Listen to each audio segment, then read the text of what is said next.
The most powerful product UBS ever sold was not banking.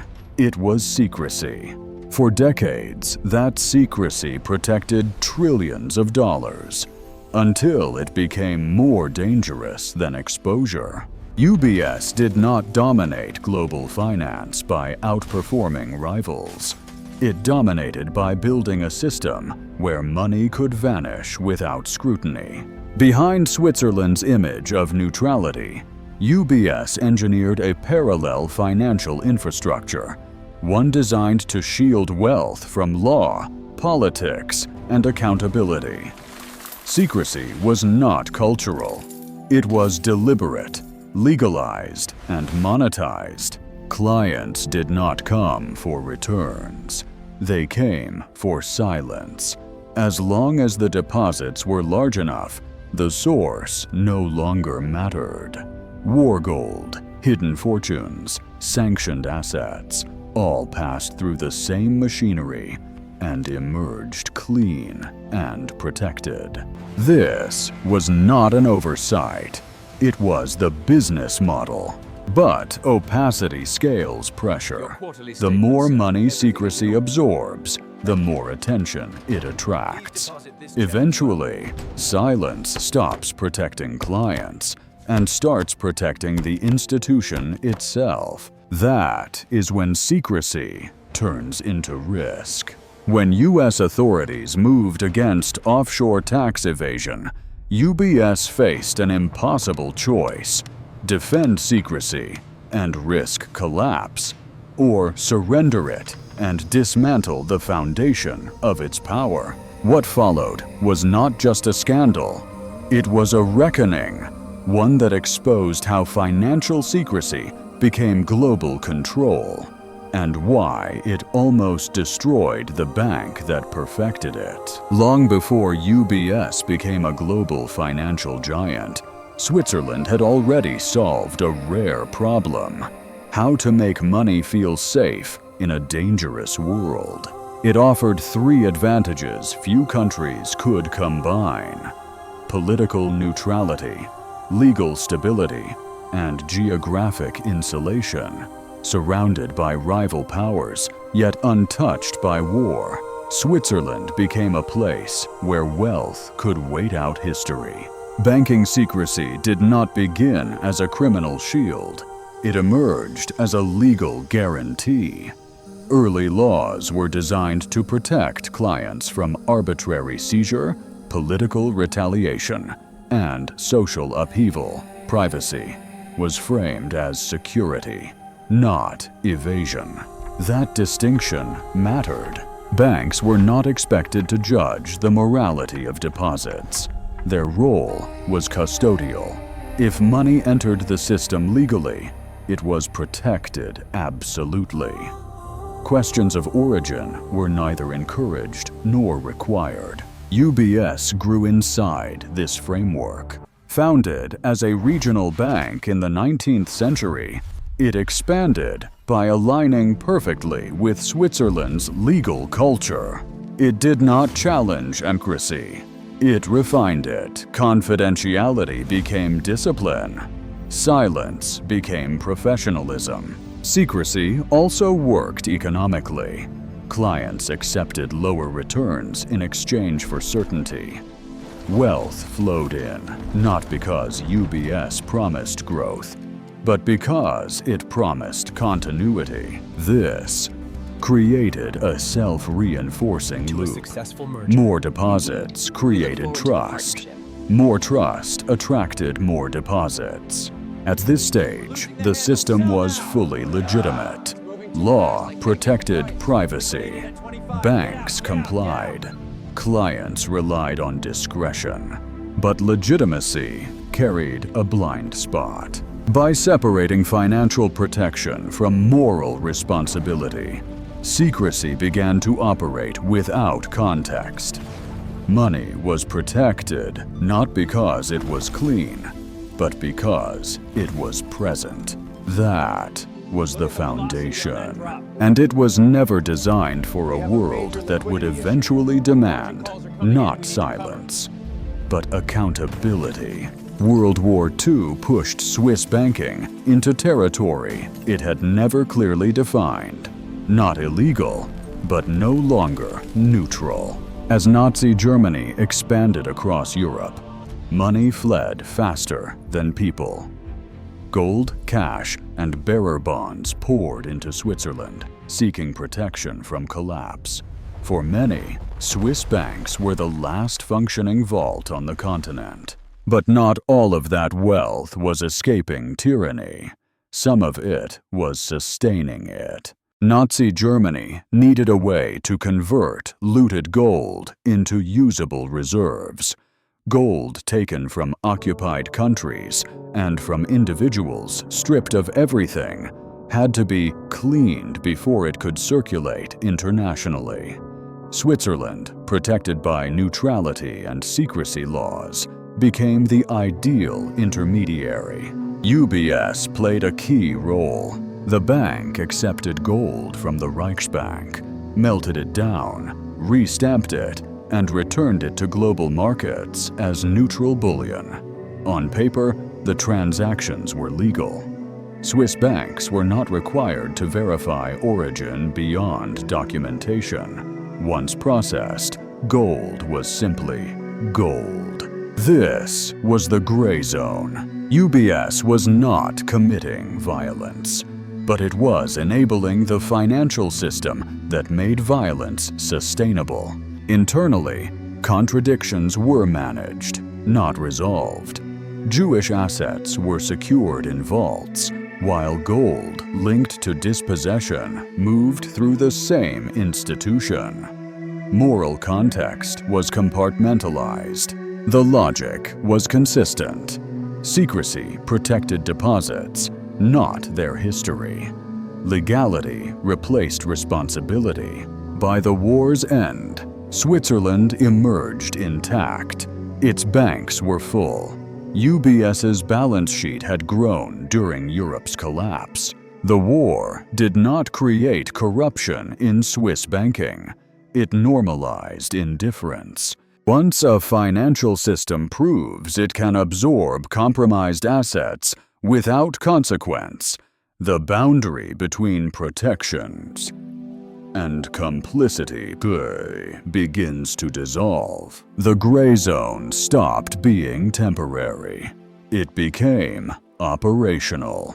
The Cold War transformed Swiss banking from a passive refuge into an active instrument of global power.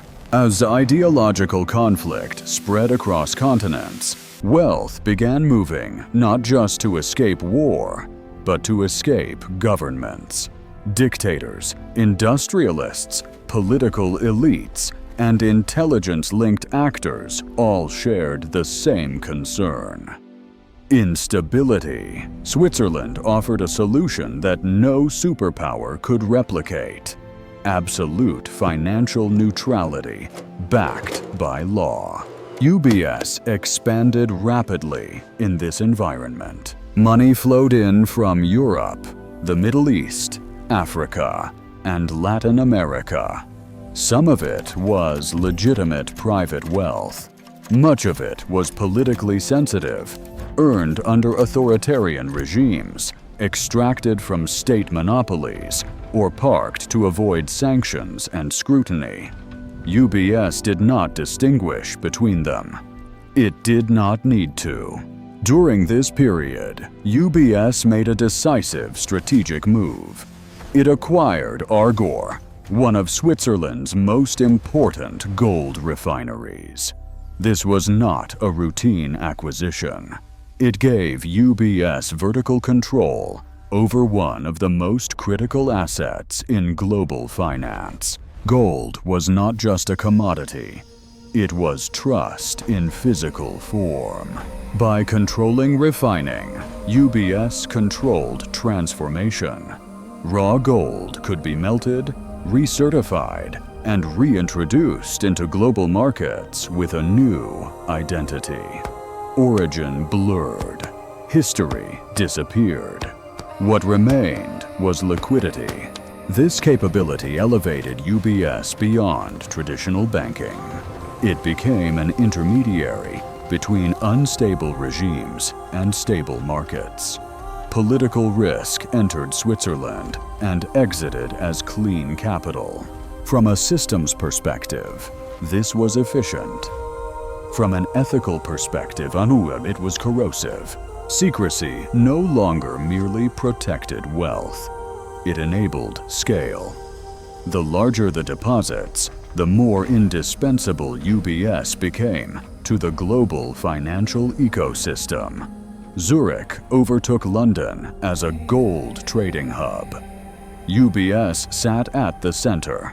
What made this phase dangerous was normalization. No single transaction appeared extraordinary.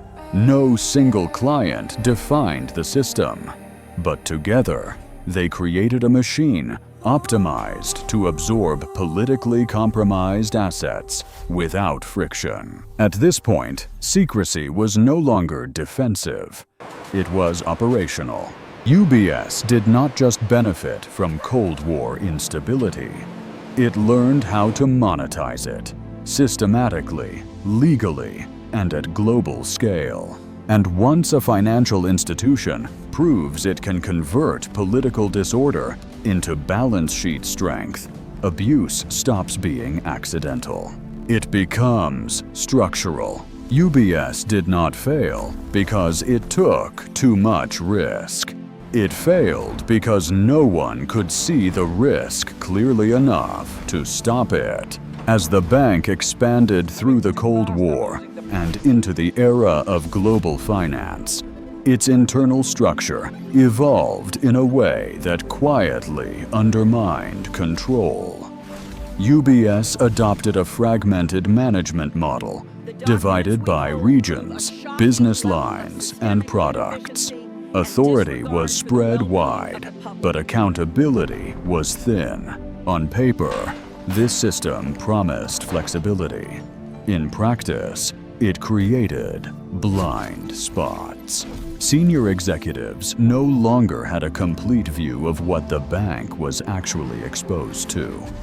Risk managers reported upward, but across silos that rarely connected. Profitable desks were trusted. Complex strategies were tolerated. As long as numbers looked good, questions were deferred. This structure rewarded opacity. Highly specialized trading units operated like black boxes. Their models were too complex for most executives to challenge, and their profits made them politically untouchable. Internal warnings were raised, but without centralized authority, those warnings lost force as they moved through layers of management. The problem was not rogue behavior. It was design. UBS had built a system where success insulated itself from scrutiny. Each division optimized its own performance, while systemic exposure accumulated quietly across the institution. No single executive owned the full risk picture. No one was incentivized to slow growth.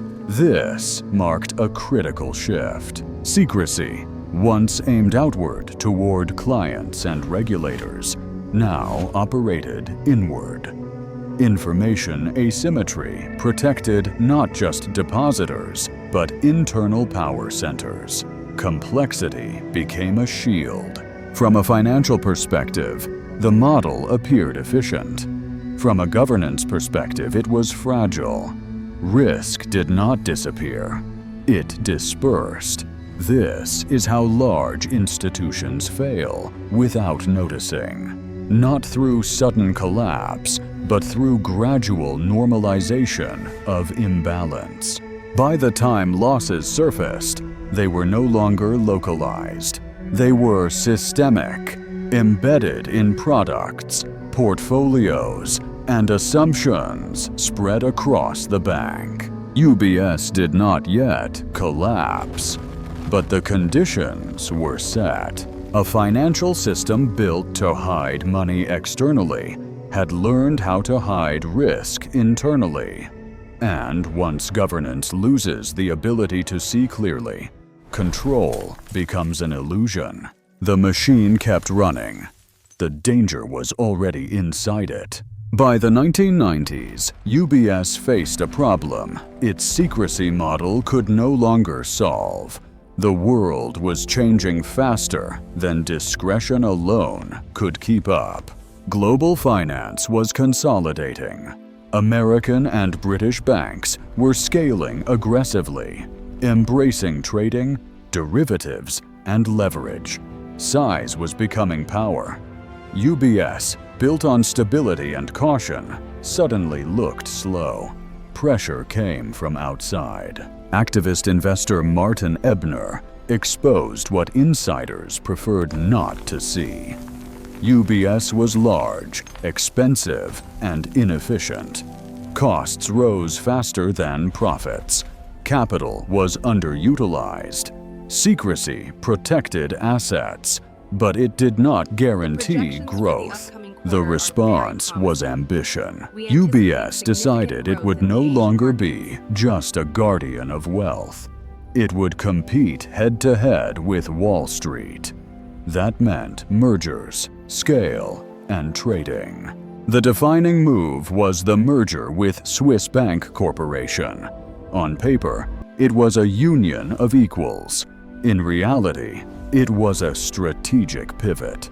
UBS gained an aggressive investment banking culture, sophisticated trading desks, and global reach, especially in derivatives and securities. With that came leverage. Trading profits promised speed and scale that traditional banking could not match. Complex products, options, convertibles, structured finance generated returns that made discretion look outdated. As long as markets were calm, the strategy appeared brilliant. But leverage changes incentives. Risk became abstract, buried in models and assumptions. Profits were immediate. Losses were hypothetical. Governance structures, already fragmented, struggled to keep pace with rapidly expanding balance sheets and increasingly complex trades. UBS was no longer merely hiding money, it was multiplying it. This marked a fundamental shift in identity. A bank built on secrecy and preservation was now dependent on volatility and scale. Stability gave way to momentum. From the outside, UBS looked modern and powerful. From the inside, exposure was compounding faster than understanding. Ambition had outrun control. The merger did not break UBS. It accelerated everything: growth, complexity, and risk. And once leverage becomes central to a system, reversibility disappears. When markets turn, size stops being protection. It becomes amplification.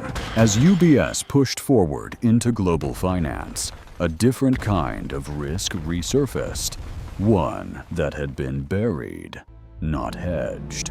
It came from the past. In the late 1990s, long-sealed records from World War II began to draw renewed scrutiny. Historians, journalists, and advocacy groups started asking uncomfortable questions about Swiss banks and their role during the Nazi era. At the center of those questions stood UBS. Investigations revealed that UBS, along with other major Swiss banks, had accepted gold from Nazi Germany, gold looted from occupied countries, and, in some cases, extracted directly from Jewish victims. At the same time, the bank had closed or frozen thousands of dormant accounts belonging to Jewish families who never returned from the camps.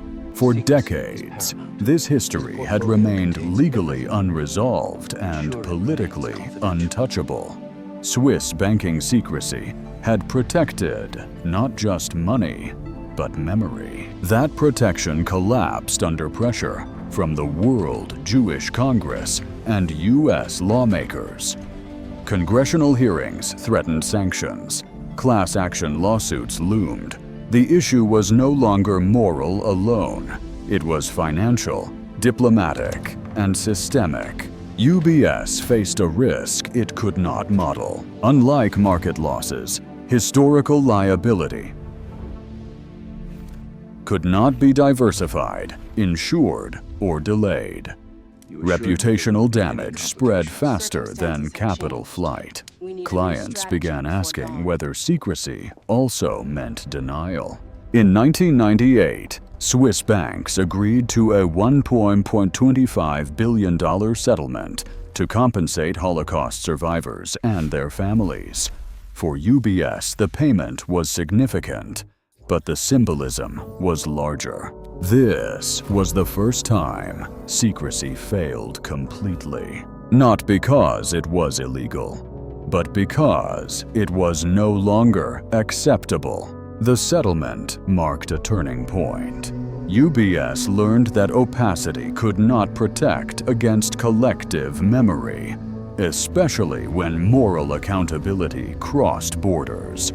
What had once been framed as neutrality was now reinterpreted as complicity. The danger was not the fine itself. It was the precedent. If the past could surface after 50 years, nothing hidden was truly buried. Secrecy no longer guaranteed safety. It delayed exposure. UBS survived the settlement, but the illusion of untouchability was gone. History had pierced the vault. By the mid-2000s, UBS appeared invincible. It managed trillions in client assets, dominated global wealth management, and operated one of Europe's largest investment banks. Internally, confidence was high. Risk models were sophisticated. Profits were consistent. Exposure, executives believed, was under control. It wasn't. In its push to rival Wall Street, UBS had plunged deep into U.S. mortgage markets. Mortgage-backed securities, collateralized debt obligations, and structured credit products filled its balance sheet. These assets were sold as diversified, low-risk, mathematically sound. They were none of those things. The problem was not a single trader or a hidden desk. This time, the entire system was the trade. UBS accumulated massive exposure to subprime mortgages through warehouses of unsold securities, internal hedges that failed under stress, and models built on the assumption that housing prices could not fall everywhere at once. When the U.S. housing market cracked, those assumptions collapsed instantly. Liquidity vanished. Prices became theoretical. Risk managers could no longer explain losses, only report them. Within months, UBS announced write-downs exceeding $50 billion, the largest loss of any European bank during the crisis. The illusion of control disintegrated. Markets did not panic because UBS had taken risk. They panicked because UBS did not know how much risk it had. Funding dried up.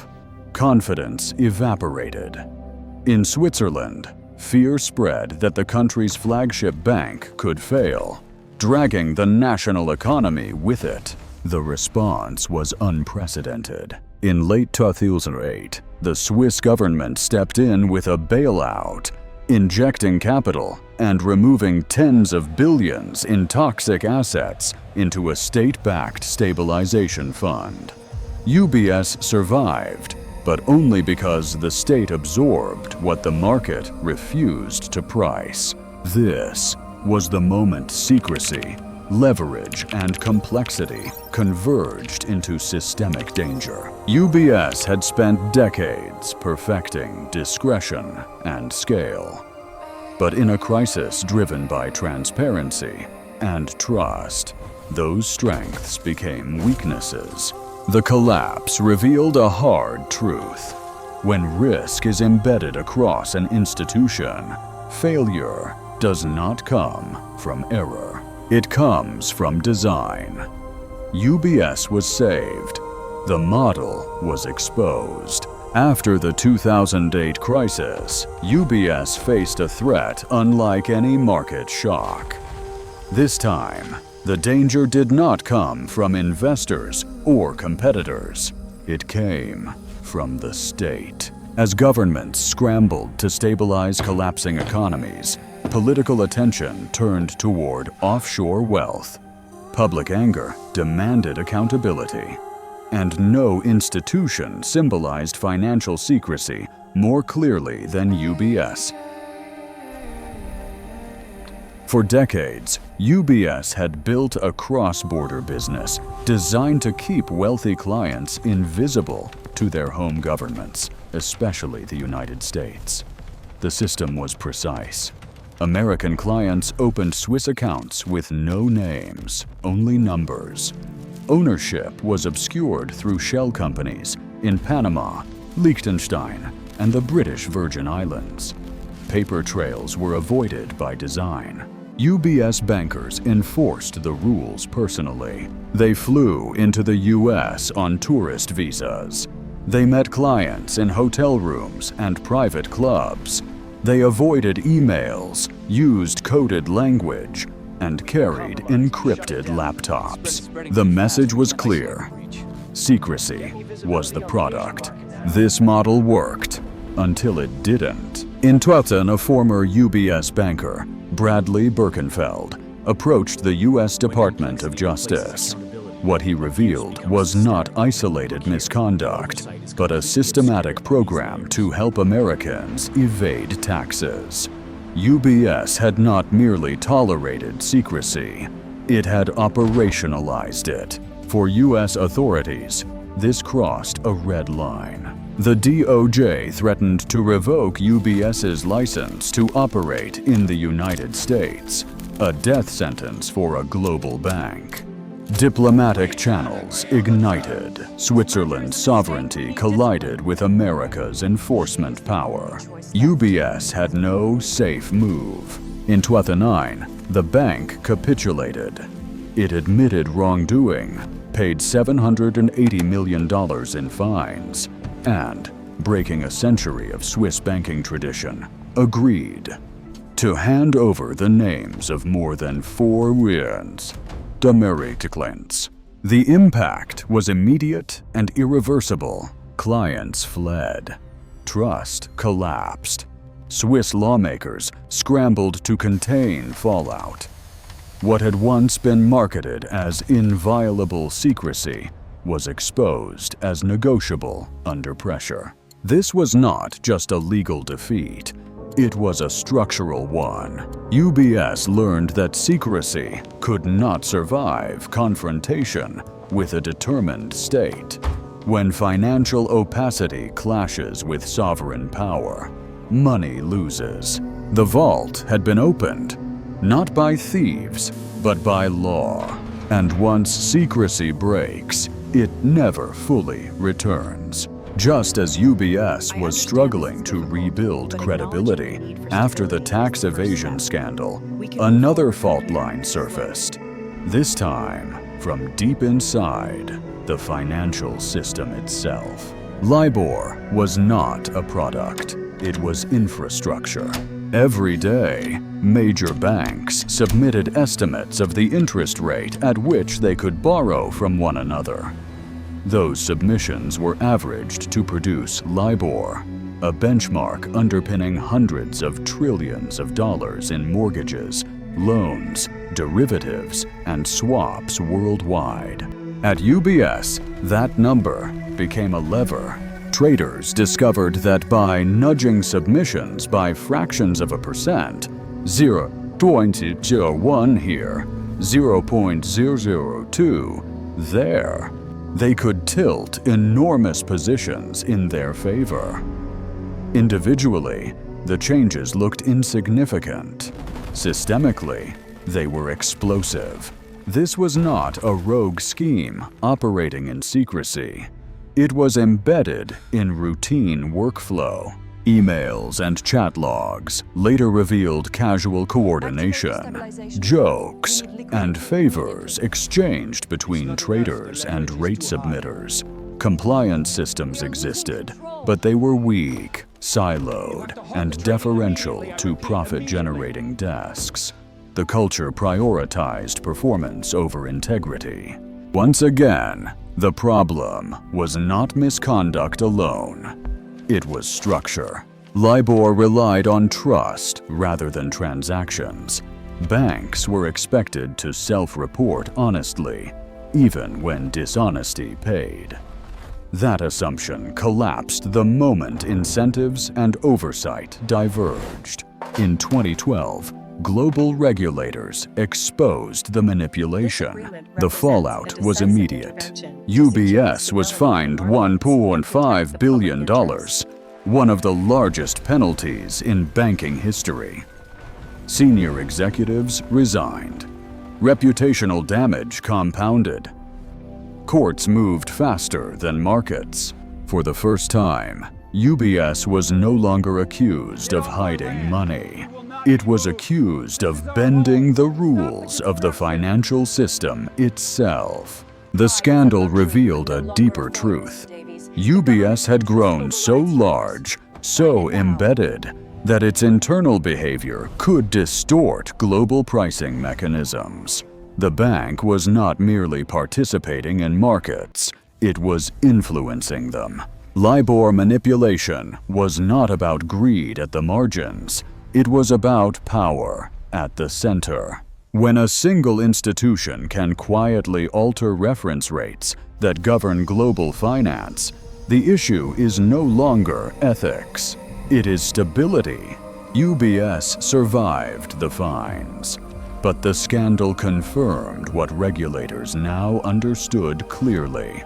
When complexity replaces accountability, abuse becomes systemic. And when infrastructure is compromised, trust becomes the first casualty. By the early 2010s, UBS was damaged, but not dead. What it needed was not expansion, but restraint.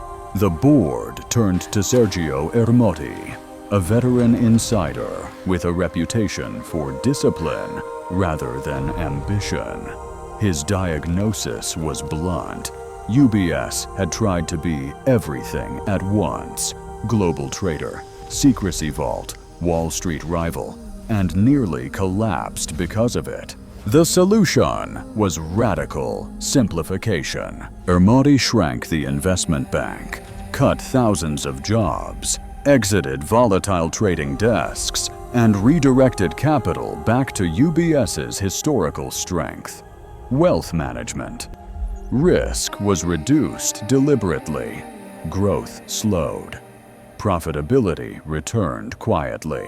UBS became boring again. And that was the pinna. By the late 2010s, the strategy worked. UBS emerged as the world's largest wealth manager, overseeing trillions in assets with lower leverage, and tighter controls. The scandals faded. Regulators eased pressure. Clients returned, not because secrecy was absolute, but because stability was credible. Then came 2023. The collapse of Silicon Valley Bank triggered panic across global finance. Attention quickly shifted to the weakest major institution in Europe: Credit Suisse. Years of mismanagement, scandals, and capital flight had hollowed it out. Confidence evaporated in days. Swiss authorities faced a nightmare scenario. If Credit Suisse failed, the entire Swiss financial system could unravel.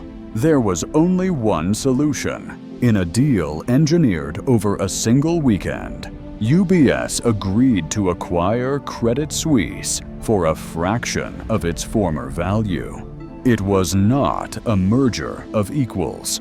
It was a state-backed rescue designed to prevent systemic collapse. Overnight, UBS absorbed its oldest rival. The irony was complete. Decades earlier, UBS had resisted merging with Credit Suisse out of pride and fear. Now, it swallowed the bank under government pressure, emerging larger, more dominant, and more systemically important than ever. UBS did not just survive the crisis, it consolidated it. Today, UBS stands as a financial institution that cannot be allowed to fail. Its balance sheet is intertwined with markets, governments, and global wealth flows. The transformation is complete. UBS rebuilt itself by abandoning secrecy, shrinking risk, and embracing scale, only to arrive at a new paradox. Too disciplined to ignore, too large to let fall. And when survival depends on inevitability, failure no longer looks like collapse. It looks like contagion. UBS survived by adapting faster than the rules meant to restrain it. Over a century of crises, it learned a clear logic. Secrecy creates advantage, scale creates protection, and survival redraws boundaries. Each reckoning stripped away one layer: absolute secrecy, extreme leverage, unchecked ambition, while leaving UBS larger and more embedded than before. Today, UBS no longer sells silence. It sells stability at scale. But scale introduces a different risk. As the world's largest wealth manager and a pillar of Switzerland's financial system, UBS operates where failure is politically unacceptable. That reduces immediate danger, but deepens systemic fragility. Risk does not disappear. It moves. Losses shift from shareholders to states. Accountability thins as consequences spread across markets and governments. Stability turns into dependency. This is not a story of wrongdoing or redemption. It is how modern finance evolves under pressure, consolidating risk into fewer, larger institutions. In the next crisis, UBS is likely to survive. History points that way. The real question is what survival will cost, and who will be forced to carry it. Because in global finance, the most dangerous moment is not collapse. It is the moment when failure becomes unthinkable.